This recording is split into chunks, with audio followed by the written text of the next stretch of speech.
Vamos lá, gente, Mateus capítulo 5, dando uma série, ou uma continuação à nossa série de mensagens no Sermão do Monte.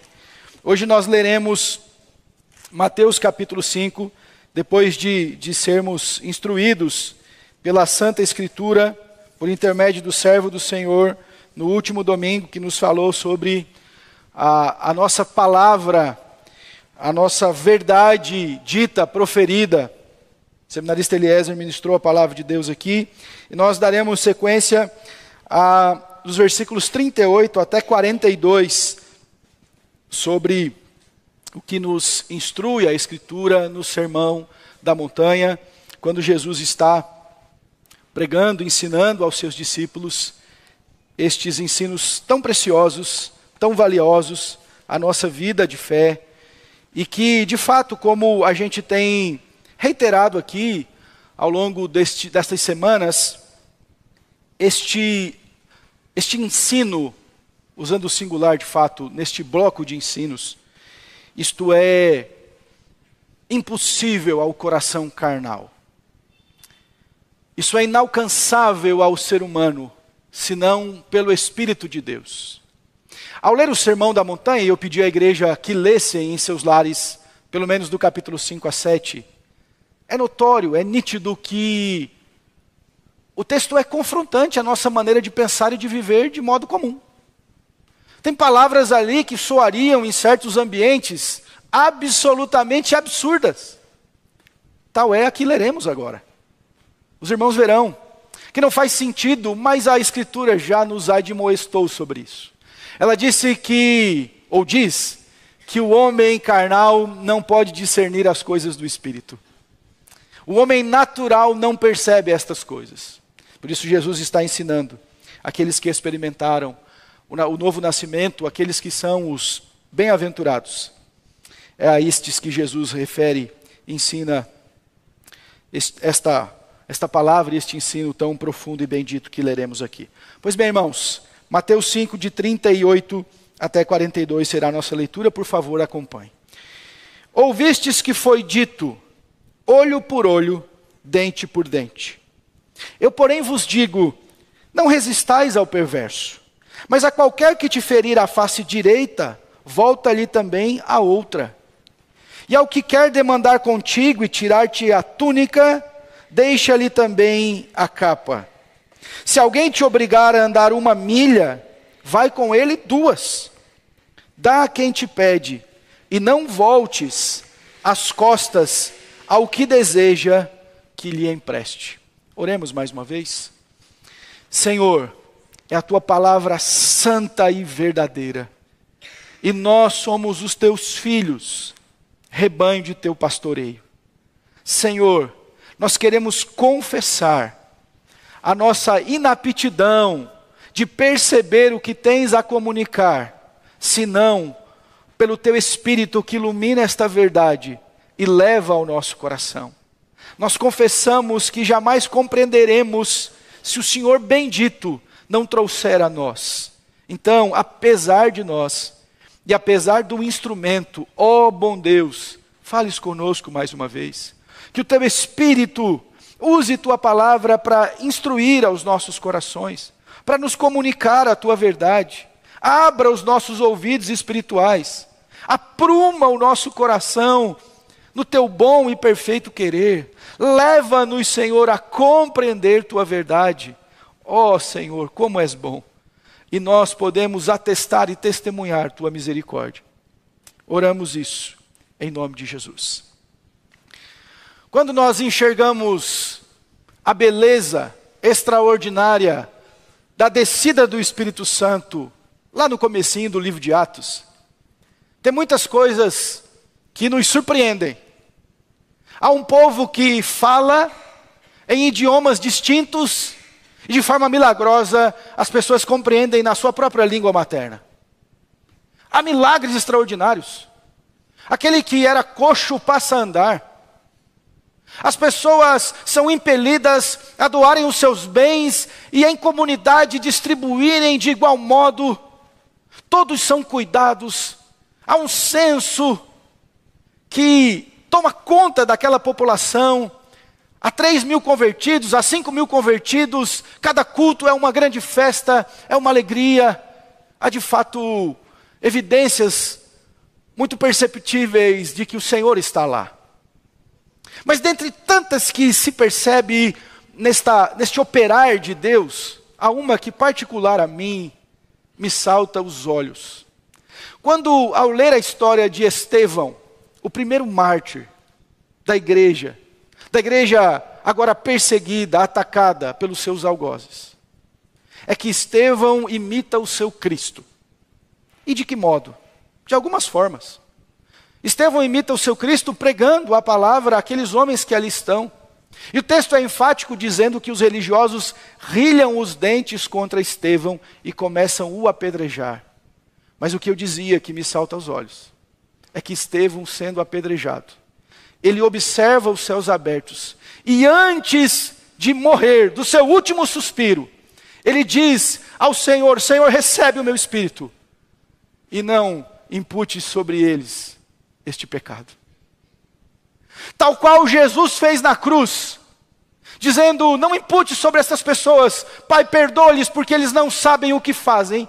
Estevão imita o seu Cristo, não pedindo a retribuição, a paga devida àqueles homens, dizendo: Senhor, olha só, irmãos, como que alguém apedrejado, tendo sua vida ceifada de uma forma cruel, inocente, sem ter cometido crime algum, recebendo pedras sobre a sua cabeça, pode dizer, nos seus últimos suspiros: Senhor, perdoe eles deste pecado. Só alguém cheio do Espírito Santo, só alguém que compreende o ensino de Jesus dizendo: nós não somos o povo do toma lá da cá, nós não somos o povo da retaliação, da postura bélica de vingança, porque a palavra de Deus diz: ao Senhor pertence a vingança. E neste texto mostra que Estevão, um homem do céu, de fato tem este coração que imita o seu Cristo. Nós somos capazes de aproximar deste sentimento, sendo atacados, sendo hostilizados. Qual a nossa atitude? Qual a nossa reação? Como nós reagimos? Como nós lidamos com esse tema tão oportuno, mas tão sutil, que é a vingança, de modo geral? Aqui Jesus está trazendo um ensino sobre uma lei antiga, sobre a retaliação, sobre a vingança, sobre a retribuição em que aqueles homens entendiam. Esta é, na verdade, uma explicação, e lembra que nós estamos tratando neste percurso, quando Jesus, como o Eliezer bem disse aqui, ele é o verdadeiro intérprete da lei. Ele é o verdadeiro doutor. Ele é o perfeito homem que sabe o que a lei diz. Então Jesus está dizendo: vocês ouviram o que foi dito. Há uma distorção, há uma má interpretação, há um falso ensino, ou por vezes, não falso, mas limitado. Então ele diz: agora eu vou dar a vocês a genuína interpretação. E a lei dizia: olho por olho, dente por dente. Havia um princípio de reparação igualitária, isto é, se alguém ferisse a pessoa no olho, não de forma acidental, acidentalmente tinha uma outra perspectiva de julgamento, mas se ferisse deste modo, pagaria da mesma forma. Isso nós encontramos em povos antigos. O antigo Código de Hammurabi, que é mais antigo do que a Bíblia, já remetia a essa questão. A maneira que recebia tinha que pagar do mesmo modo. Mas esta era uma perspectiva para o ambiente de juízes, de magistrados.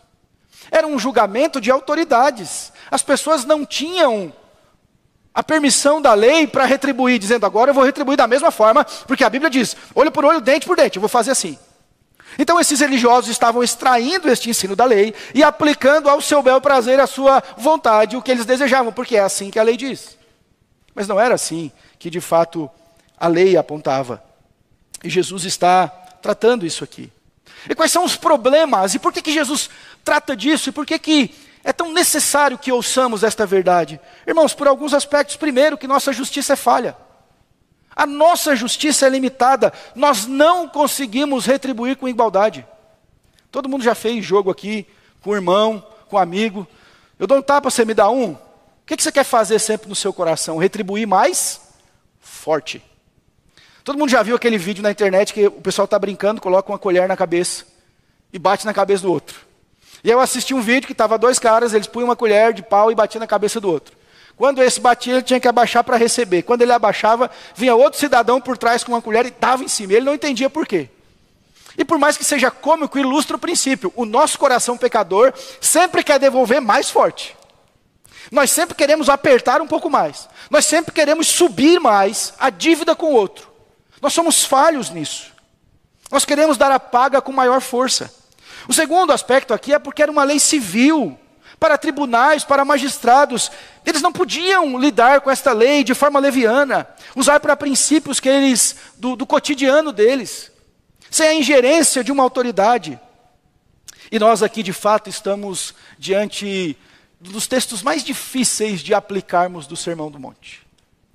Mais confrontativos, alguns eruditos, eu lendo os comentários, diziam, nós estamos diante de um tesouro, mas um tesouro absolutamente difícil, de que entendamos e compreendamos de fato. Então, qual é o ensino de Jesus para nós cristãos, com relação a esta retribuição, com a vingança, com a maneira de retribuirmos a quem nos faz mal? Pois bem, a primeira verdade que quero destacar aqui, nós encontramos nestes dois primeiros versículos. Vamos ler 38 e 39. Ouvistes... Vamos juntos, irmãos, vamos lá, peguei vocês de surpresa. Abra a Bíblia aí, se você fechou. Versículos 38 e 39. Ouvistes...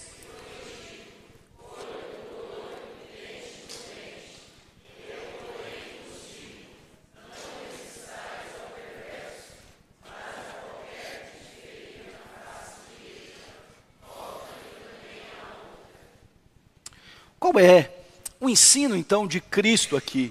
Que diante da afronta, nós temos de reagir como Jesus. Eu li o texto de Isaías, e o profeta, apontando para o que de fato haveria de acontecer, diz, como uma ovelha muda, sequer a sua boca abriu. Diante dos que lhe faziam mal, ele permanecia calado. Diante da afronta, Jesus estava lá, manso e humilde. E embora Jesus diz, a força da lei, da maneira que se interpretava responda com a mesma medida, com a mesma força. Mas ele está dizendo, agora vocês precisam ter uma atitude de humildade e misericórdia diante da afronta. Quando afrontados, quando confrontados, quando insultados, nós precisamos ser humildes e colocar isto na conta do Senhor. Há quem supõe a interpretação desse texto possível fosse no aspecto do insulto. Porque veja que se alguém te bater a face direita, então, se alguém está à minha frente e eu procurar bater-lhe a face, via de regra, e a população mundial, de modo geral, em sua grande maioria, se um percentual esmagador, é destra. Então, os estudiosos estão dizendo nos comentários que era possível que isto fosse um tapa com as costas da mão. Uma espécie de insulto, quando você batia a face direita da outra pessoa. Então o que Jesus está dizendo é que, naquele contexto comum de ser insultado, você deve reagir com paz. Oferecer a outra face é colocar na conta do Senhor, porque você é um cristão diante da afronta carnal que você recebe. E um aspecto e um desdobramento muito comum dos nossos dias é porque nós estamos numa época que o xingamento é livre. Antigamente você ficava bravo assistindo TV, mas aquele tipo de inquietação e de incômodo ficava para você mesmo. Agora não, a pessoa quando tem um problema, o jogador dela errou um chute, ela vai para a rede social. Ela ia antes por Twitter, agora bloquearam. Ela ia lá e falava assim, que jogador ruim este, tinha que ir embora. Não é isso? Então, deliberadamente, a gente está sendo incentivado cada vez mais a se comunicar, mas é um aspecto, muita gente adoeceu emocionalmente, porque nas suas redes sociais é xingado, insultado o tempo todo. Experimente colocar algum texto, alguma coisa, que seja, em certo sentido, confrontativa, sempre vai aparecer alguém que vai insultar, que vai confrontar, que vai ofender. Em tempos, irmãos, por exemplo, de pleitos da prefeitura da cidade, da Câmara de Vereadores, nós temos que ser prudentes. Nós temos que ser prontos, como Jesus falou, humildes, precavidos. Não brigue por coisas banais. Não se envolva por estas coisas. Não se deixe levar pela carnalidade, devolver insulto com insulto. Não morda a isca do inimigo, porque você nasceu de novo. E esse texto tem muito a ver com morrer para si. E eu disse para vocês que ia soar absurdo. Porque nós fomos ensinados, e alguém já disse assim, na minha casa fui ensinado, não leve desaforo para casa. Pois se você é cristão, eu sinto lhe informar, eu nem sinto tanto, mas eu quero lhe informar, que você precisa de fato levar desaforo. Porque os desaforos vão humilhar você como crente e vão o colocar aos pés de Jesus, para que você o busque e diga, Senhor, eu coloco na tua conta o insulto que recebi, a ofensa que recebi, a maneira quando sou atacado, Senhor. Olha para Estevão, irmãos. Temos vergonha de nossa fé, do nosso cristianismo. Tomando pedra na cabeça, o Senhor perdoa, porque eles não sabem o que fazem. Salva esse povo, converte essa vida. O texto que citei, em Atos 7,60 diz, então ajoelhando-se clamou em alta voz, Senhor, não lhes imputes este pecado. E com estas palavras adormeceu. Devemos entender corretamente, não significa receber violência calado. Pastor, eu estou sendo agredido e vou ficar calado porque Jesus disse que eu não posso procurar ajuda. Não, não é isso que o Senhor está dizendo. Ou o alvo de um crime, por exemplo, alguém afrontou-me, alguém foi lá diante de mim e cometeu um crime. O que é oferecer a outra face? É nesse sentido, é não revidar. É não cultivar a violência por violência, a ofensa por ofensa. Quantos de nós já disse aquela frase assim, eu sou bonzinho, mas não pisa no meu calo? Tem outra notícia para te dar. Jesus fala, se pisar no calo, dá o outro pé. É duro, não é, irmãos? Mas é a palavra de Deus. Nós nos chamamos cristãos. Nós nos parecemos com o nosso Senhor. E quantas vezes a gente tem que estar ao lado de cristão bomba relógio? Cuidado, hein? Porque se explodir, vai dar problema. O pavio é curto. Eu já falei aqui para vocês, eu vi um vídeo, né? Estavam dois senhores discutindo lá e o outro disse, mas você não era crente? Ele falou, sim, mas o meu facão não. Raspou o facão no chão. Isso é possível, irmãos? Para nós? De que forma nós lidamos com as ofensas? Com o ultraje? Como nós respondemos? A igreja é ofendida o tempo todo. E nós muitas vezes recebemos ataques por mau testemunho que outros dão. Você está numa igreja, pela graça de Deus, pela graça absoluta de Deus, uma igreja séria, lida bem com a administração, com finanças, mas quantas vezes você já ouviu em outros ambientes assim, e vai para a igreja para o pessoal roubar seu dinheiro? Não é isso? E você tem que ficar calado, ou explicar, mas receber a ofensa como Jesus. Quantas vezes nos ofendem, falam sobre nós, atribuem, porque a igreja é intolerante. Não caia na falácia. Quem mais serviu à humanidade ao longo da história do cristianismo, né? Estou usando agora um marco, até isso eles querem remover, é a igreja. Número de hospitais, orfanatos, tratamento de pessoas, misericórdia, cuidado. Como nós lidamos com estas coisas? Talvez alguns de nós lidem num ambiente familiar com isso, o que é mais difícil ainda. Porque dá vontade de rasgar Mateus 5, jogar fora e falar assim, se deu na outra face, agora ele vai receber na outra face. Quantas vezes nós lidamos com isso no ambiente de trabalho? E Deus sabe como você é, está te moldando, mas o diabo também sabe como nós somos. E nos ataca muitas vezes naquilo que nós somos vulneráveis. E nós precisamos da graça de Deus para lidar com isso. O Pedro, irmãos, antes de quebrantar, tinha uma espada na mão e saía cortando a orelha. Mas depois que ele escreve uma carta, agora ele diz, irmãos, sofram o fogo ardente da perseguição, experimente isso, Deus está moldando vocês, como o fogo é depurado, como o ouro é depurado no fogo, é assim que Deus está fazendo. Oh, irmãos, creiam no Senhor, fortaleçam-se nele. O João, discípulo do amor, o João está falando com você, dá vontade de abraçar ele. Filhinhos meus, Amemo-nos uns aos outros, amemos, e é amor, e é filhinhos.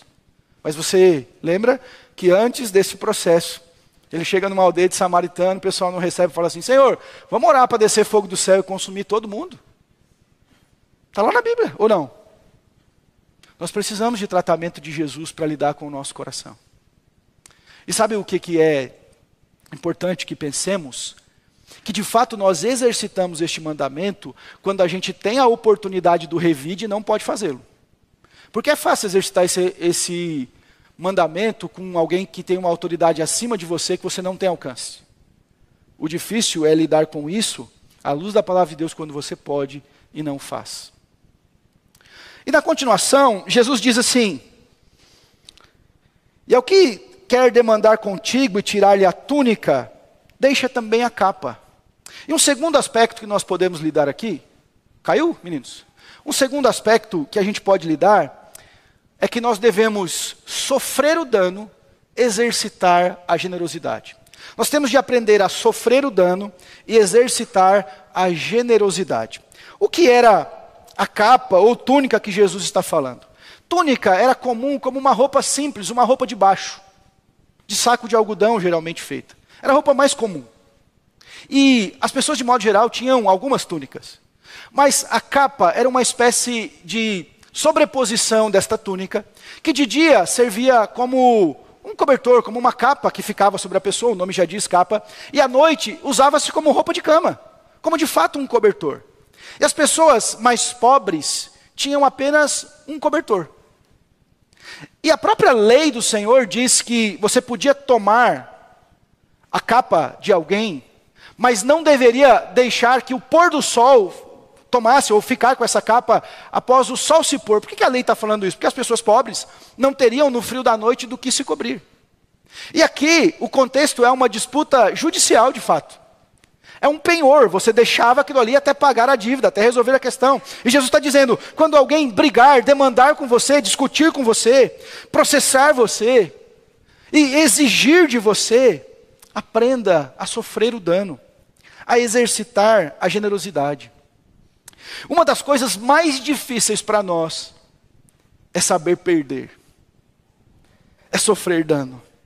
Nós somos ensinados a vida toda que nós não podemos perder. E agora então, nessa época de devaneios, vem os coaches, e eles se apresentam em nome de Deus, mas na verdade o Deus deles é o Mamon. Eles dizem, olha, você é vencedor, ninguém pode perder, você não pode ser um fracassado. Perder é sempre uma coisa muito ruim, é sempre uma associação má para nós. Mas o reino de Deus tem uma matemática diferente. O reino de Deus a gente diminui para crescer.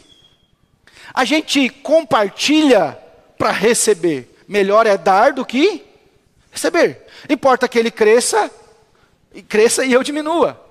Quando a gente, Jesus diz, é dando o que se recebe. Ou melhor, a palavra de Deus diz isso.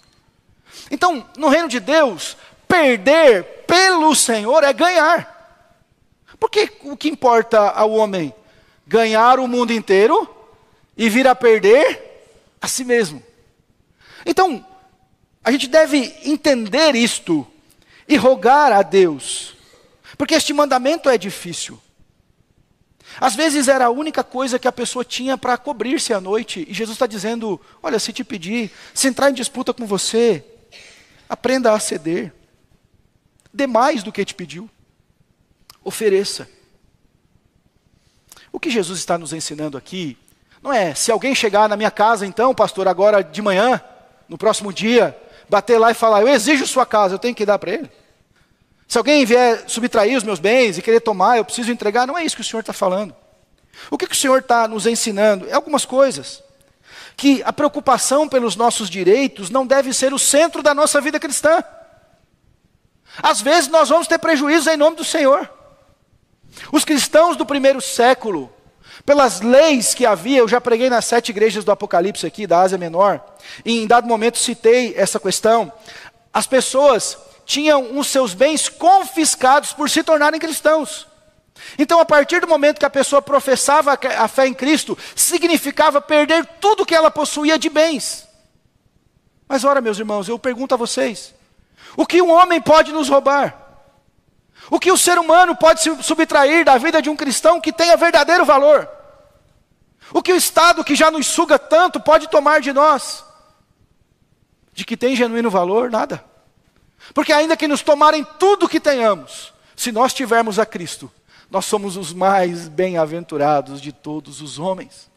Nós ainda seremos ricos com riquezas eternas que a traça e a ferrugem não podem corromper ou roubar. Que o ladrão não pode roubar, não pode minar. Precisamos morrer para nós. Não é fácil, não é simples, mas é o Evangelho. Em um mundo com sede de poder, os discípulos de Cristo perdem para ganhar, muitas vezes. O quanto nós estamos dispostos a sofrer o dano por causa de Cristo? O quanto nós estamos prontos a ceder, a perder? Muitas vezes, irmãos, as contendas que são alimentadas e permanecem, não é porque a gente não quer uma resolução, mas porque as pessoas não querem dizer, tá bom, eu perdi. Tá bom, eu sofro o dano. Tá bom, eu recebo. Pode ser. Nós não queremos aceitar, não, eu perdi, tá bom. Pode tomar, é seu. Nós sempre queremos sair como vencedores. E este texto também nos indica que nós temos um grande potencial de avareza. Nós temos um grande potencial de apego pelos bens materiais. Eu estava falando isso, acho que no ponto de pregação, terça-feira. A gente quando recebe o dia do pagamento, o pagamento que dura 2, 3 dias, você recebe, parece que agora você está podendo. Batata extra, batata grande por mais R$1, pode colocar. Não é assim? Porque parece que o dinheiro nos dá um certo acesso, nos dá uma certa percepção de poder. Nós nos apegamos nessas coisas, agora eu tenho, agora eu possuo. Agora eu sou satisfeito, porque eu conquistei o carro que queria, porque agora eu consegui reformar minha casa, e a gente tem uma satisfação sobre aquilo, e nós temos que ter muito cuidado, porque o mamão vem bem sutil. E nós vamos nos apegando àquelas coisas, e nos dá um senso de confiança naquilo. Mas nós não podemos confiar nos bens desta vida, nas riquezas. Eu não estou dizendo para que você não seja cuidadoso, gerencie bem o que você recebe de Deus. Isso é mordomia, é bíblico. Mas há um alerta para que a gente não seja preso às coisas materiais. Para que a gente não pense que a nossa vida acaba porque nós perdemos alguma coisa. Nós precisamos refletir sobre isto. Sofrer o dano é colocar o prejuízo na conta de Deus. Isso serve para disputas que temos, para situações que nós não conseguimos desapegar. Eu ouvi certa vez de um pastor que ele dizia assim, o que você pode doar, você de fato possui. Mas o que você não consegue doar, possui você. Interessante essa frase. O que você consegue abrir mão, é aquilo que você possui, supostamente. Mas aquilo que você não consegue se livrar, cuidado para que isso não esteja possuindo você. Só uma observação para fecharmos este ponto, não é pecado recorrer à lei, não é pecado buscar justiça, direitos. O próprio apóstolo Paulo recorreu ao seu direito de cidadania romana, os irmãos vão de lembrar isto. Eu sou um cidadão romano, ele recorreu ao seu pedido de cidadania romana para isso, a lei que protegia ele como cidadão. Mas especialmente no meio da igreja, o apóstolo Paulo vai escrever aos Coríntios dizendo que é um pecado, é algo errado e muito feio, em certo sentido, no testemunho da igreja, quando nós não aprendemos a lidar com disputas internas. Haviam irmãos que estavam levando um ao outro para a justiça comum, e Paulo diz, vocês não sabem que a igreja vai julgar o mundo? Será que não há um sábio dentre vocês que possa resolver esta questão? Que possa estabelecer, com a sabedoria do eterno, esta questão, no meio da igreja do Senhor? Ore a Deus para que você seja desapegado e aprenda a sofrer o dano. E não só sofrer o dano, mas exercitar a generosidade diante das afrontas deste mundo. Por último, irmãos, no último versículo, vamos ler versículos 41 e 42. Vamos juntos? Vamos lá? Se alguém...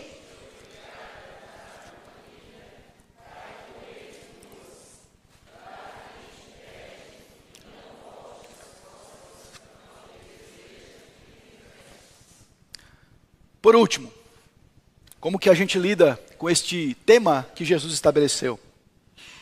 Faça o bem, ou façamos o bem aos nossos ofensores.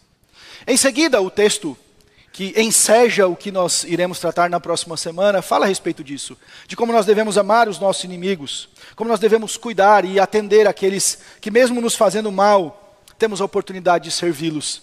Mas aqui, a gente tem algumas coisas interessantes que Jesus está ensinando. A lei romana dizia que todos os cidadãos eram obrigados, caso necessário, ter que caminhar 1 milha servindo a Roma. Então, se o exército estivesse passando ali e encontrasse a gente na rua e dizia, olha, eu preciso que você ajude a carregar esta carga. Por lei, nós tínhamos que carregar em até 1 milha. Lembra Simão Cirineu que levou a cruz de Jesus? Foi obrigado a fazê-lo, ele está debaixo dessa lei. Ele tinha que levar, porque ele era obrigado como cidadão a ter que fazê-lo. E Jesus diz, se pela obrigação da lei te pedirem que caminhe 1 milha, poxa vida, caminhe 2.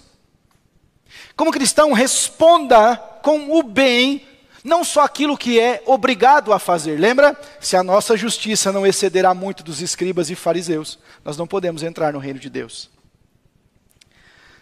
Quem te pede, não volte as costas, seja generoso. Quando nós pensamos em alguém que nos faz mal, qual a oração que nós fazemos em razão desta pessoa? Geralmente a gente pensa assim, Senhor, está tão difícil, afasta de mim. Eu não estou querendo ser engraçado nesse propósito, não. Estou dizendo, é assim que a gente ora na sinceridade. Senhor, eu não queria conviver mais, eu queria distância. Eu não queria nem ver. Senhor, por favor, mude os caminhos, afasta, troca ele de empresa, muda de lugar. É assim que a gente faz.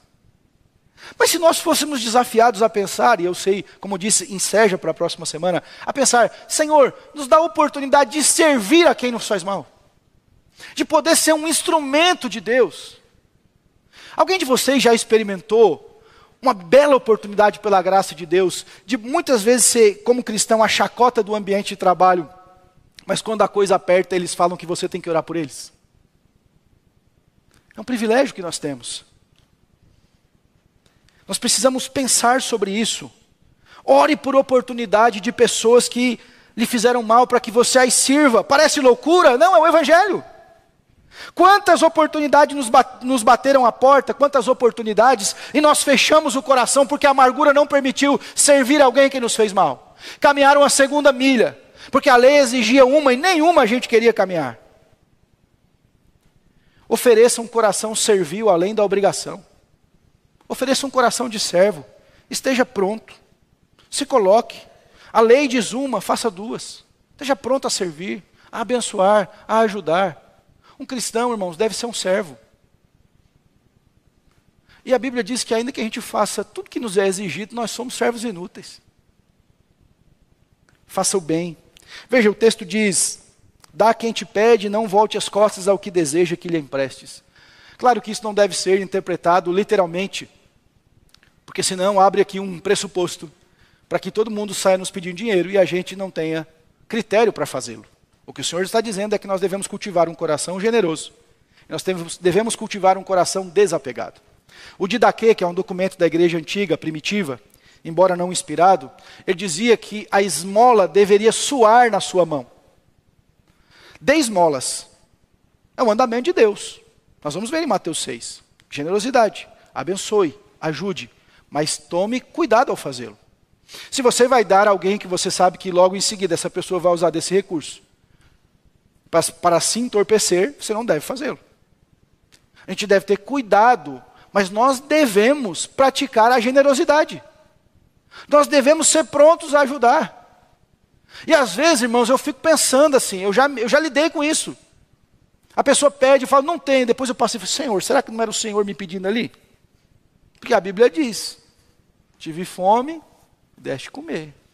Tive sede, me deste beber.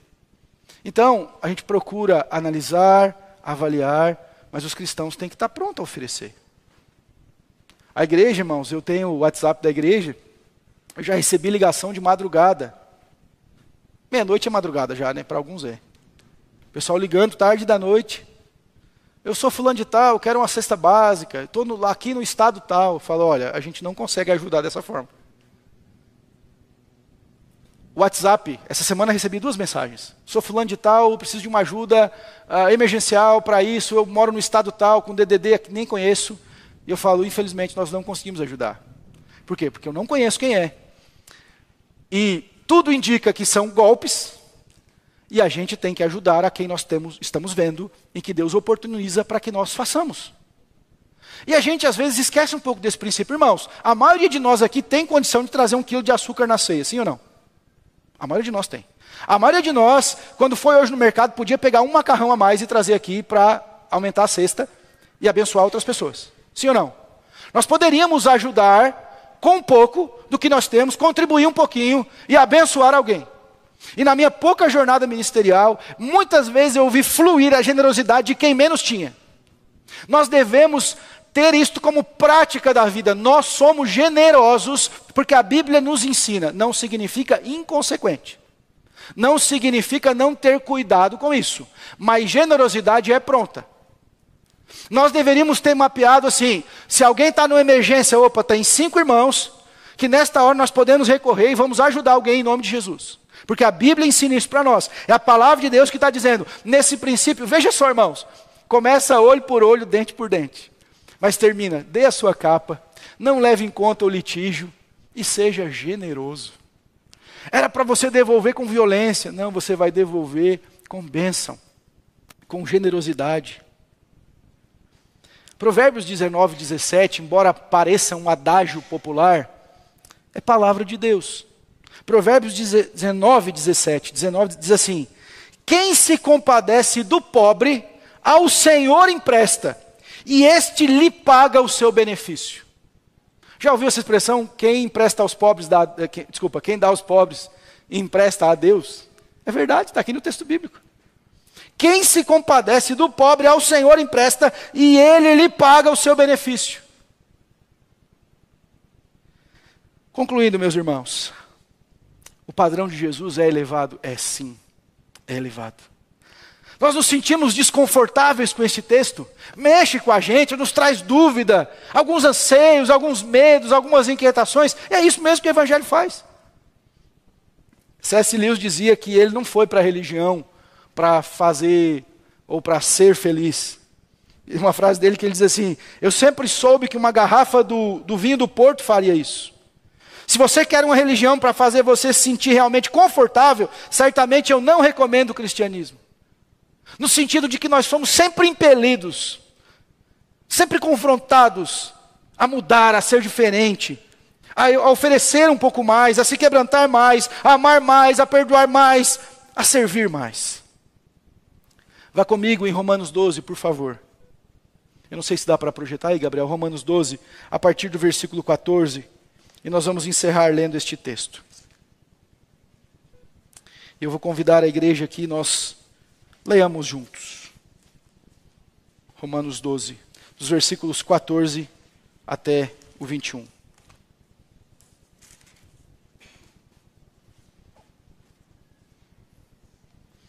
Marcelo leu esse texto lá no ponto de pregação na terça-feira. Nem sabia ele que já estava na agulha para domingo, mas o Senhor sabia. E nós somos relembrados a isso. Abençoai, vamos juntos? Abençoai os que vos perseguem. Abençoai e não amaldiçoeis. Pausa. Tem a ver com o que Jesus acabou de ensinar, sim ou não? Quem está confrontando você, abençoe. Devolva a paz e não a violência. Devolva a misericórdia e não a dureza. Continuando a leitura, irmãos, vamos lá. Alegrai-vos com os que se alegram e chorai com os que choram. Tende o mesmo sentimento uns para com os outros. Em lugar de serdes orgulhosos, condescendei com o que é humilde. Não sejais sábios aos vossos próprios olhos. Não torneis a ninguém mal por mal. Esforçai-vos por fazer o bem perante todos os homens. Se possível, quanto depender de vós, tende paz com todos os homens. Não vos vingueis a vós mesmos, amados, mas dai lugar à ira, porque está escrito, a mim me pertence a vingança, Eu é que retribuirei, diz o Senhor. Pelo contrário, se o teu inimigo tiver fome, dá-lhe de comer. Se tiver sede, dá-lhe de beber. Porque fazendo isto, amontoarás brasas vivas sobre a sua cabeça. 21, vamos juntos, para a gente encerrar. Não te deixes vencer do mal, mas vença o mal com o bem. Que desafio para a nossa vida. Que o Senhor nos ajude a cumprir a sua santa palavra. Vamos orar, irmãos? Curve sua fronte e vamos falar com Deus, enquanto a gente se prepara também, em seguida, os presbíteros chegarem aqui para a ceia do Senhor. Ó Pai Santo, é a Tua palavra viva, eficaz, e o Senhor tem compromisso com ela. E o Senhor bem disse que ela fará o que lhe aprouver, e jamais voltará para Ti vazia. Ó Deus, quão difícil é ouvir estas palavras, que chocam a nossa natureza, que lidam com o nosso coração hostil, com o nosso coração pronto ao revide, pronto à vingança. Deus, nos faz Teus discípulos, nos faz parecido com Cristo, nos faz a semelhança daquele que foi humilde até a morte, e morte de cruz. Nos ensina, Senhor, a submeter a Tua santa vontade. Nos ajude diante da hostilidade, da perseguição, da ofensa, do insulto, a agir como o Senhor. E quando a nossa carne saltitar dentro de nós, que o Senhor a sujeite na cruz, que o Senhor lembre-nos que nós já fomos crucificados com Cristo, e agora já não vivemos mais nós, mas o Senhor é quem vive. Lembre-nos destas verdades tão oportunas para a nossa caminhada de fé. Ajude-nos, Senhor, como os Teus filhos, como de fato somos, Tua igreja e Teu povo. Oramos isso, em o nome de Jesus, Senhor nosso. Amém.